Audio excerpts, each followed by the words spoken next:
Bismillahirrahmanirrahim. Assalamualaikum warahmatullahi wabarakatuh. Pekan ini kita sudah masuk pekan kedua dari perkuliahan Desain Arsitektur Islami 2. Dan salah satu topik perkuliahan kita pekan ini adalah Community Based Design atau perancangan dalam kurung arsitektur berbasis komunitas. Di sini ada satu kutipan menarik dari Crystal Harrop dalam Lessons from UN Habitat, How to Design Spaces for and with the People. In order to create great public spaces, the only secret is listening to the community. Nah, di slide-slide selanjutnya akan kita lihat kenapa listening ini menjadi salah satu kata kunci yang sangat penting dalam perancangan berbasis komunitas. Nah, ini kita lihat dari gambar ini ada satu toilet duduk di tengah-tengah ruang kelas yang juga berfungsi sebagai ruang makan bersama untuk anak-anak TK. Selain minim privasi, toilet ini juga bisa menyebarkan aroma kurang sedap dan bisa menyebabkan rasa kurang nyaman baik untuk anak yang sedang buang air maupun untuk anak-anak yang berada di sekelilingnya. Ini bahkan di dunia barat pun yang menekankan kebebasan dan minim privasi, toilet ini tuh disebut sebagai salah satu contoh failure by design di situs boardpanda.com ini ya. Selanjutnya, nah ini ada dua gambar. Yang di kiri itu adalah gambar yang memperlihatkan jalur sepeda yang terhalang barrier tepi jalan. Jadi ini sepedanya tuh disuruh diangkat dulu, baru dia bisa digunakan kembali. Yang sebelah kanan ini lebih parah karena ada jalur kursi roda yang terlalu curam, tepat di sebelah tangga dan kemiringannya sama dengan kemiringan kemiringan tangga itu, sehingga dia bisa berbahaya untuk pengguna kursi roda. Perhentiannya pun ada di mungkin ketinggian setengah meter yang mungkin si pengendara kursi roda itu harus turun dulu dari kursi rodanya, lalu menurunkan kursi rodanya baru dia balik lagi ke kursi rodanya. Nah, ini juga salah dua contoh dari failure by design. Selanjutnya ini ada salah satu berita di akhir tahun 2019 kemarin dari The New York Times. Nah, ini hostile architecture, how public spaces keep the public out. Hostile itu kalau di kamus itu artinya adalah bermusuhan. Mungkin ini istilahnya arsitektur yang ngajak berantem atau ngajak ribut atau ngajak berseteru untuk orang-orangnya malah. Jadi ini bagaimana ruang publik itu justru membuat orang-orang itu nggak mau ke ruang publik gitu. Menjauhkan orang-orang dari ruang publik itu sendiri. Seperti contoh di gambar ini tuh, area yang harusnya bisa multifungsi sebagai tempat duduk sekaligus sebagai pot tanaman yang sangat cantik gitu ya. Ini malah dipasangi besi-besi tajam supaya orang tidak bisa duduk di sini. Ini kita lihat ada satu orang tua yang dia mencari tempat yang tidak ada besinya untuk dia bisa duduk. Di sini juga kelihatan ada satu desain finishing ujung tempat ini yang tajam sekali yang bisa membahayakan orang-orang yang anak kecil terutama yang berlarian gitu ya. Ini bisa membahayakan. Juga adanya banyak sekali perbedaan ketinggian yang tidak terdesain dengan baik ini juga sebenarnya sangat berbahaya untuk anak-anak terutama. Nah, ini juga lebih parah, ada contoh lagi di situs ini, yaitu ini railing sebenarnya untuk berpegangan ketika orang tuh berjalan kaki turun atau naik di area pejalan kaki ini. Tapi dengan dipasanginya railing ini tuh orang malah dalam kondisi dia berjalan turun atau dia berjalan naik, malah dia tidak bisa berpegangan dengan railing tersebut. Nah, kalau di sini penulisnya juga menulis hostile architecture ini bisa saja sangat halus wujudnya dalam bentuk tidak adanya tempat duduk yang nyaman atau pedestrian way yang layak bagi pejalan kaki, atau bisa juga yang paling agresif yaitu tadi desain-desain yang bisa membahayakan orang tua, anak-anak, atau binatang gitu ya, yang memang secara desain dia tadi seperti berbentuk tajam, banyak undakan-undakan yang nggak jelas maksudnya apa, itu bisa jadi sangat membahayakan untuk orang-orang yang ada di situ. Nah, semua failure by design itu intinya disebabkan oleh lack of empathy, tidak adanya rasa empati. Memang tidak semua desain itu mungkin didesain oleh arsitek ya. Tapi di dunia arsitek sendiri pun, di dunia arsitektur sendiri pun itu kita sudah sangat lazim dengan istilah failure by design itu tadi. Karena kita juga tahu bahwa kekeliruan dalam merencanakan itu sama dengan merencanakan kekeliruan. Jadi failing to plan is planning to fail. Jadi ini semua tuh akibat dari kurang pekanya arsitek atau tadi lack of empathy kepada orang lain dan masyarakat, terutama orang-orang yang mungkin lingkungan hidupnya itu tidak sama dengan lingkungan hidup si arsitek tersebut. Nah, dalam perspektif Islam, ini sebenarnya kita sudah punya bekal ilmunya ya. Di dalam ilmu usul fikih itu ada banyak sekali kaidah yang kaidah-kaidah tersebut sebenarnya selain diterapkan pada permasalahan ibadah atau hablum minallah, itu juga diterapkan dalam permasalahan muamalah atau secara luas mengatur hubungan antar manusia. Di antaranya itu yang paling mendasar adalah meraih maslahat dan menolak mafsadat atau meraih manfaat, menolak kerusakan. Ini adalah prinsip yang sebagai arsitek muslim harus kita pegang erat-erat agar setiap desain kita itu jangan sampai malah menghadirkan mafsadat atau kerusakan dibandingkan dengan meraih kemanfaatan. Nah, ini akan saya jelaskan lebih rinci minggu depan ya.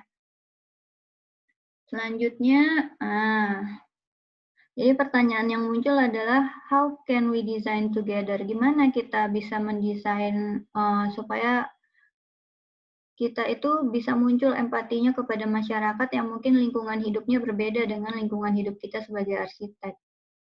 Nah, salah satunya adalah kita mendesain bersama.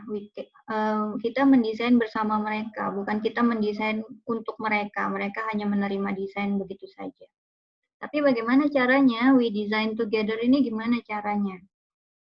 Yang pertama adalah participatory approach. Jadi pendekatan partisipatori ini adalah kita melibatkan local residents atau penduduk lokal atau masyarakat lokal mulai dari awal proses desain. Kita diskusi, kita ngobrol, kita bertanya, kita berbincang-bincang dengan masyarakat lokal sejak awal dari proses desain. Ini yang sebenarnya di DAI 2 kita tekankan pada masyarakat, pada perancangan masjid berbasis komunitas, karena seharusnya kalian turun langsung ke masyarakat, turun langsung ke komunitas, wawancara, diskusi, ngobrol banyak dengan mereka supaya benar-benar dapat intinya dari komunitas mereka itu apa sih gitu ya. Tapi karena kondisi pandemi ya ini di kondisi darurat ya, akhirnya darurat itu kan memperbolehkan yang tidak dibolehkan gitu ya. Akhirnya cukuplah dari web dan dari informasi-informasi tidak langsung yang kalian kumpulkan.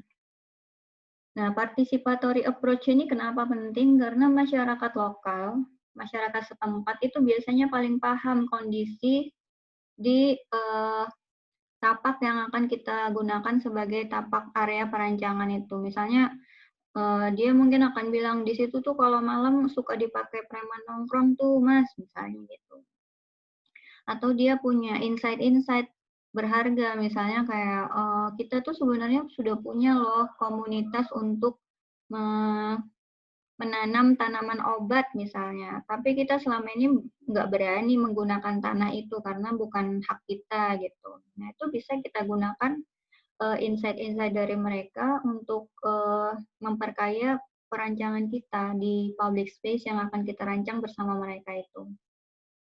Jadi jangan pernah meremehkan pendekatan partisipatori ini saat kalian merancang public spaces atau ruang publik apapun itu bentuknya. Selanjutnya ada juga capacity building, ini adalah Kita harusnya merancang kegiatan-kegiatan yang lebih bermanfaat, meningkatkan kemampuan masyarakat, bukan malah menjadikan apa ya, public spaces itu kita malah memberikan kesempatan orang untuk melakukan kegiatan-kegiatan yang negatif, misalnya kita ngerancang taman malah dijadikan tempat pacaran, atau malah jadi tempat bully, atau malah jadi tempat apa kejahatan dipalak atau di apa segala macam di tempat tersebut. Nah, kemanfaatan ini harusnya kemanfaatan umum, tidak hanya kemanfaatan satu atau dua anggota masyarakat saja. Kadang tuh masyarakat, anggota masyarakat itu sudah ada yang punya kemampuan A, B, C gitu ya, tapi dia sifatnya masih individu atau personal. Nah, dengan merancang public space itu kita bisa menjadikan kemampuan yang sifatnya personal itu jadi kemampuan kelompok gitu. Jadi meningkatkan capacity building masyarakat secara keseluruhan. Selain itu juga kita harus meningkatkan kepedulian, kesehatan, dan kebahagiaan warga setempat di area public space yang kita rancang. Lanjut lagi ada community engagement. Nah, arsitek itu sebagai perancang, dia kan tidak selamanya tinggal di tempat itu. Dia suatu saat akan selesai merancang dan akan pergi dari tempat tersebut, dari public space itu. Sementara masyarakat setempat itu akan tetap di situ, akan tinggal di situ, akan beraktivitas di situ, dan dialah yang paling paling bisa menjaga tempat tersebut. Makanya community engagement ini penting sejak saat awal perancangan supaya setelah arsitek itu pergi dari tempat itu, masyarakat setempat itu punya keterikatan dan punya rasa memiliki. Sehingga public space itu tidak akan ditinggalkan begitu saja setelah arsiteknya selesai merancang atau setelah selesai dibangun. Dia harusnya bisa lebih sustainable dan lebih terjaga kemanfaatannya. Siapa yang menjaga? Yaitu masyarakat itu sendiri. Selanjutnya, nah ini akan terjadi di setiap tempat. Ada personal bias. Jadi arsitek pun punya personal bias. Masyarakat pun individu-individu di masyarakat pun itu juga akan punya personal bias. Ini yang kadang kalau arsitek itu dia kurang bisa membedakan mana yang idealismenya, mana yang egoismenya. Misalnya. Nah, semuanya ini perlu disadari. Masing-masing menyadari bias ini dan membicarakan secara bersama. Itulah gunanya musyawarah untuk mufakat itu. Yang terakhir dari sini adalah people place. People place ini adalah tempat yang bermakna bagi sebuah masyarakat atau orang. Ini akan saya jelaskan lebih lanjut di slide selanjutnya ya.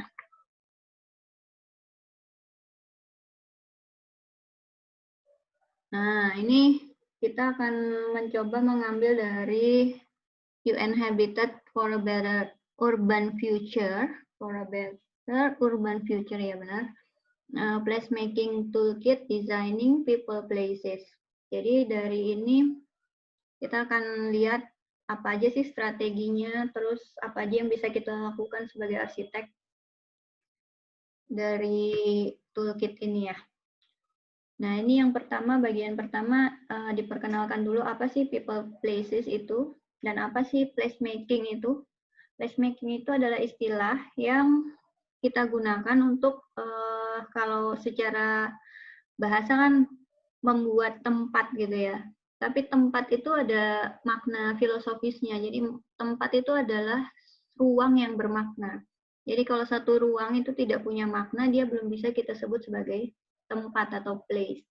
Makanya di sini istilah placemaking itu diperkenalkan untuk dia meliputi beragam kegiatan yang berupaya menjamin sebuah lingkungan itu dapat menawarkan kepada masyarakat setempat kesempatan-kesempatan terbaik untuk memenuhi dan mengaktualisasi potensi-potensi terbaik mereka yang mungkin selama ini terpendam gitu.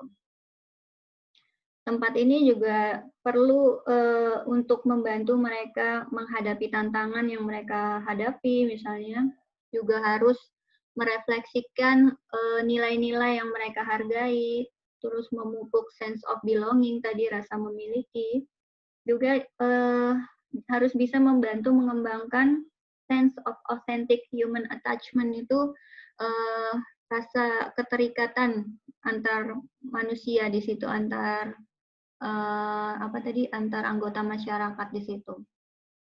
Siapa saja yang terlibat itu bisa jadi arsitek, planners, urban designers, engineers, expert, bisa psikolog misalnya, atau pemerintah itu juga, dan terutama adalah members of the community, anggota dari komunitas itu juga harus terlibat secara aktif. Jadi mereka tidak bisa hanya pasif saja dan menerima gitu ya. Nah, people places itu adalah tempat yang digunakan secara bersama-sama atau shared by community. Itu dan mereka hargai, mereka menempatkan nilai penghargaan di situ karena cara proses tempat itu dirancang, dibangun, dan digunakan. Jadi mereka merasa memiliki. Bukan seperti sesuatu yang udah disodori mereka ketika sudah jadi aja dan mereka disuruh ya udahlah terima aja gitu. What types of places can be people places? Nah, ini ada macam-macam ya. Jadi people places itu sebenarnya kekhasan dari masing-masing komunitas masyarakat setempat. Tidak ada satu tempat yang bisa seragam, ada satu resep untuk seluruh public places di berbagai tempat gitu. Tapi di sini juga dijelaskan bahwa ada karakteristik kunci yang bisa kita gunakan untuk membantu kita merancang people places ini tadi. Nah, ini tadi yang saya jelaskan, the diversity of people places ya. Jadi setiap komunitas itu berbeda dan mereka punya kebutuhan yang berbeda, keinginan yang berbeda, aspirasi yang berbeda, harapan, dan juga mungkin rasa takut yang berbeda. Mungkin kalau di komunitas masyarakat rumah susun misalnya, mereka punya ketakutan anak-anak itu kalau main di koridor kiri kanan dari unit hunian itu, anak-anak itu bisa jatuh atau bisa terluka misalnya, karena kan itu permukaannya keras dan mungkin pagarnya juga tidak cukup tinggi gitu ya. Jadi mungkin mereka akan punya keinginan dan kebutuhan yang berbeda dengan masyarakat yang tinggal di kampung kota misalnya. Itu contohnya. Selanjutnya ada desain proses. Nah, di desain proses ini penting untuk orang itu merasa didengarkan tadi. Tapi juga mereka perlu mendengarkan. Jadi di sini intinya adalah sama-sama saling mendengarkan. Jadi berdiskusi dari hati ke hati. Jadi yang mendengar itu bukan cuma telinga, tapi juga dari hati ke hati. Selanjutnya, nah ini multipurpose places. Jadi ciri public space yang baik itu salah satunya ya, adalah dia mewadahi kebutuhan-kebutuhan saat ini. Juga dia punya fleksibilitas untuk kebutuhan-kebutuhan di masa mendatang. Dan tempat itu atau public space itu atau people places itu tadi dia multipurpose. Jadi banyak manfaat yang banyak kegunaan, banyak manfaat yang bisa diraih oleh setiap anggota masyarakat di tempat itu. Tidak hanya dikhususkan satu tempat tertentu. Misalnya, ya ini hanya untuk lapangan bulu tangkis misalnya. Yang lain yang nggak suka bulu tangkis nggak boleh main di sini. Tapi mungkin kita bisa mendesain satu tempat yang dia bisa jadi tempat bulu tangkis saat malam untuk bapak-bapak dan remaja misalnya, tapi sore dia bisa digunakan untuk anak-anak bermain misalnya. Nah, di situ ada fleksibilitasnya dan ada multipurpose-nya itu tadi. Lanjut, places for everyone. Nah, ini tempat itu harus didesain supaya tidak ada kelompok masyarakat yang merasa dia tidak bisa menggunakannya karena keterbatasannya atau dia merasa tidak aman berada di situ. Contohnya satu public place atau public space itu dikelilingi oleh tangga-tangga yang curam gitu, tanpa ada satupun jalur untuk kursi roda. Ini secara tidak langsung atau secara langsung malah dia menjauhkan pengguna kursi roda untuk merasa dia tidak belong di situ, dia tidak ruang terbuka itu, ruang publik itu tidak diperuntukkan untuk dia gitu. Lagi misalnya tidak ada tempat duduk untuk elderly misalnya, untuk orang tua, orang jompo misalnya itu tidak ada tempat duduk. Dia mungkin akan merasa sebelum ke sana dia sudah akan merasa susah gitu, susah duluan dia lihat ini ntar kalau saya capek, saya duduknya di mana ya. Lalu ada desain-desain yang mungkin bisa membahayakan anak kecil seperti permukaan yang tajam itu tadi atau tangga yang terlalu kiri kanan misalnya dinamis banget mungkin maksudnya supaya atraktif tapi malah bisa membahayakan misalnya gitu ya. Terus ada lagi mungkin contohnya bagian-bagian yang gelap, unaccessible, negatif, itu memungkinkan terjadinya tingkat kejahatan atau tingkat bully, misalnya ada anak kecil dibully oleh kakak-kakaknya di situ, remaja-remaja di situ, itu bisa bahaya juga itu di apa? Karena mungkin tempatnya itu ada area yang tertutup dari tempat lain atau dia lebih gelap atau seperti apa, yang jelas itu adalah salah satu bentuk failure by design itu tadi. Selanjutnya,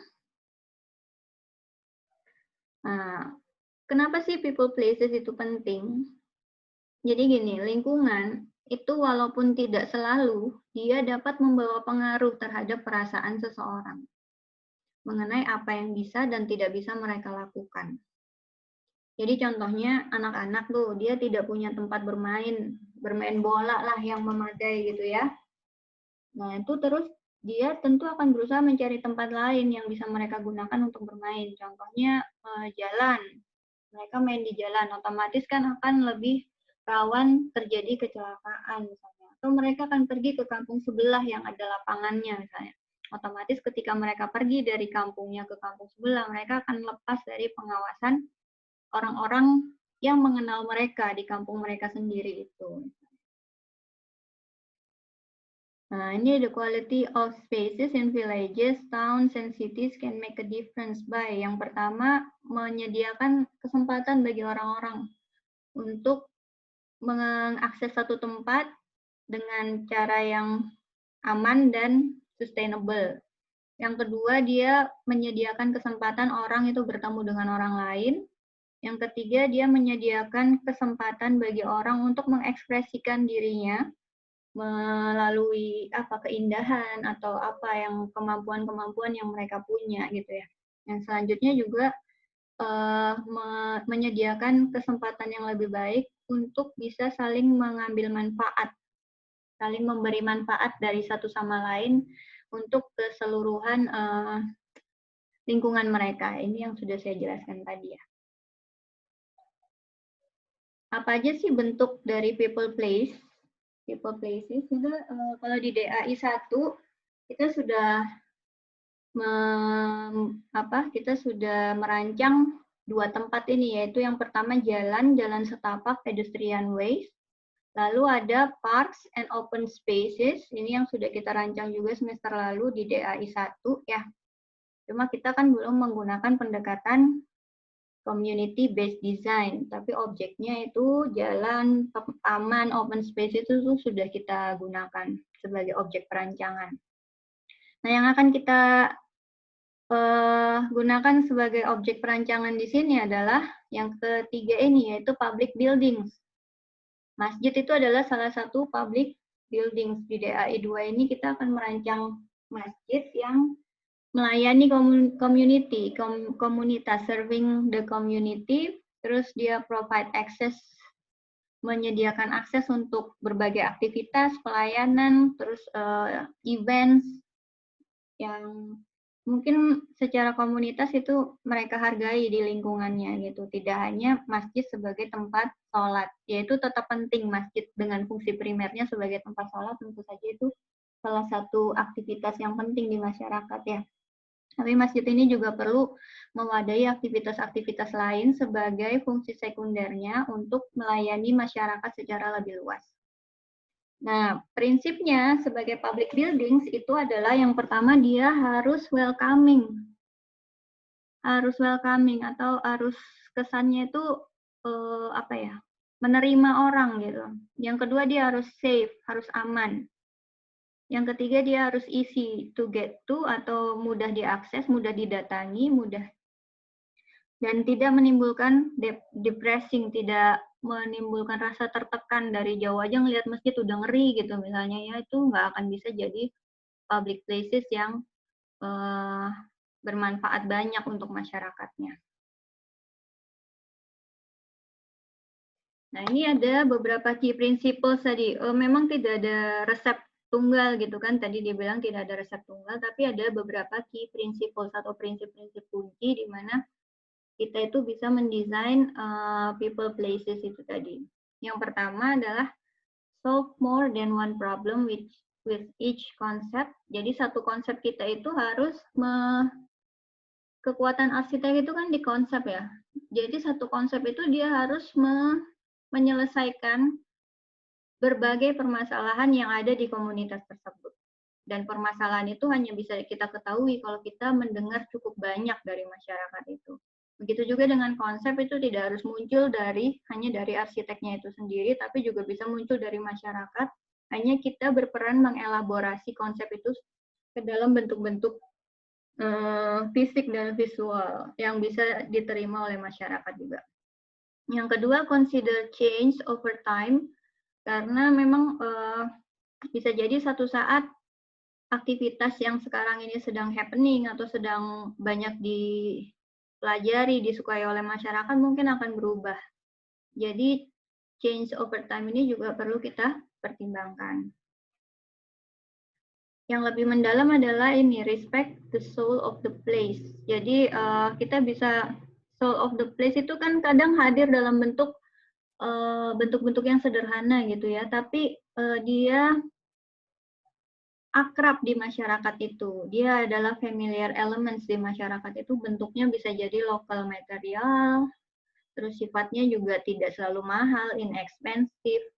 Terus dia digunakan dimanapun di wilayah itu, misalnya kita banyak ketemu deh elemen-elemen itu di situ. Dan dia yang penting juga adalah dia buildable, jadi buildable by local community. Orang di situ tuh bisa membangunnya, membangun itu, membangun bentuk-bentuk itu sendiri. Misalnya ayunan tuh ya, ketika kita arsiteknya udah pergi dari situ 2 tahun, 3 tahun mungkin ayunannya itu mulai rusak. Nah, itu bisa dibangun ulang oleh local people itu tadi, karena itu adalah bentuk-bentuk yang familiar di mereka gitu, bukan ayunan yang mereka nggak punya bayangan ini cara membangun kembalinya seperti apa sih, misalnya seperti itu.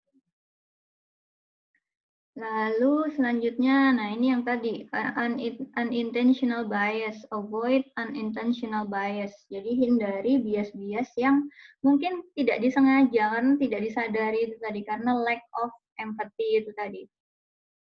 Hindari misalnya kita perlu menghindari desain yang mendominasi satu kelompok atas kelompok lain, misalnya dominasi kendaraan atas pejalan kaki. Yang kita utamakan itu kendaraan semua.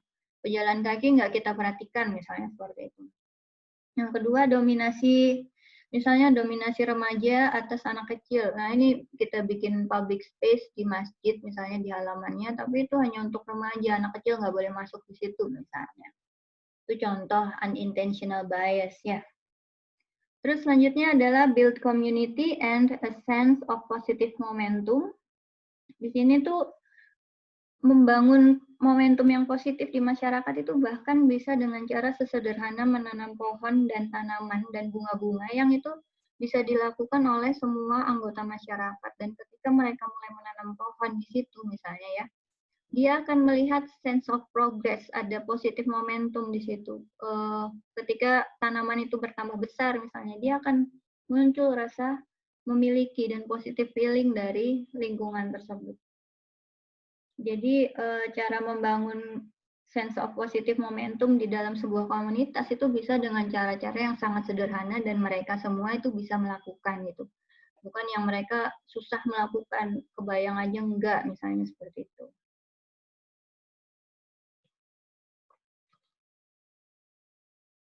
Nah, ini kesimpulan aja ya sebenarnya. Yang terakhir itu adalah ensure responsibilities fall at the most appropriate level. Jadi misalnya tadi setelah experts-nya ini pergi, dia kan harus ada sustainability di public places itu tadi ya, people places itu tadi. Nah, responsibilities ini seiring dengan waktu ini adalah dia responsibility community-nya ini harus makin besar, makin besar, makin besar. Jadi pastikan bahwa di satu komunitas itu ada 1, 2, 3 penggerak misalnya yang paling aktif yang dia bisa menggerakkan anggota komunitas yang lainnya untuk tetap menjaga sustainability dari public places itu atau people places itu tadi. Ini ide-ide untuk public buildings ya, ini hanya ide. Ini incorporate shared facilities, incorporate roof garden, provide distinctive and grand entrance. Jadi tadi untuk memberikan kesan yang welcome itu tadi, pintu masuk itu harus mudah diakses misalnya.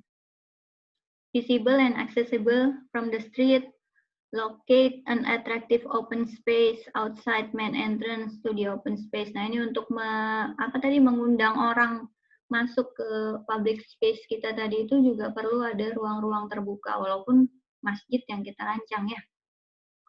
Terus ini ada juga sustainability berkaitan dengan lingkungan alam. Misalnya ini adalah water harvesting system, misalnya air wudhu yang sudah selesai itu bisa digunakan untuk mengisi kolam atau menyirami tanaman yang misalnya anak-anak kecil bisa piket gitu tiap sore setelah ngaji mereka nyiram tanaman rame-rame. Nah, itu menciptakan aktivitas-aktivitas yang seperti itu yang kita perlukan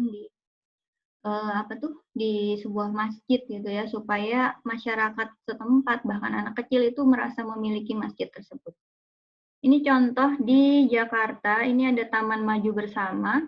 Nah, ini kita lihat prosesnya mulai dari pemetaan sosial, penyusunan desain, konsultasi warga, penyempurnaan desain, dan konsultasi akhir warga. Jadi proses ini memang sangat panjang kalau kita memang menggunakan community based design. Nah, ini contohnya mereka kumpul, ngobrol gitu ya, mengutarakan pendapatnya, terus gambar-gambar itu dibawa semua untuk didiskusikan.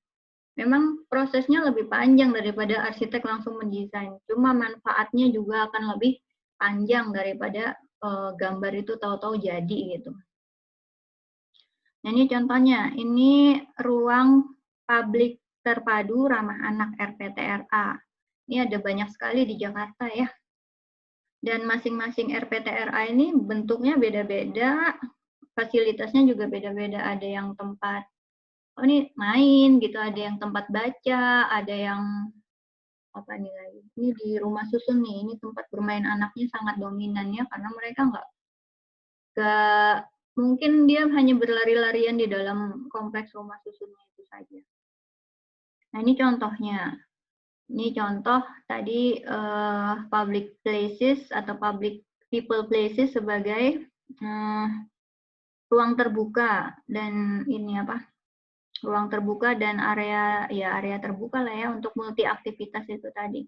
Ini kalau sore mungkin bisa ada anak latihan nari di sini atau ibu-ibu arisan di sini. Itu contoh multiple activities yang bisa diwadahi di sini. Saya kira itu materi community based design. Setelah ini kan ada materi yang lebih khusus tentang masjid ya. Community based mosque atau masjid berbasis komunitas. Jadi saya akhiri, kalau ada pertanyaan silahkan di kolom pertanyaan di Google Classroom. Assalamualaikum warahmatullahi wabarakatuh.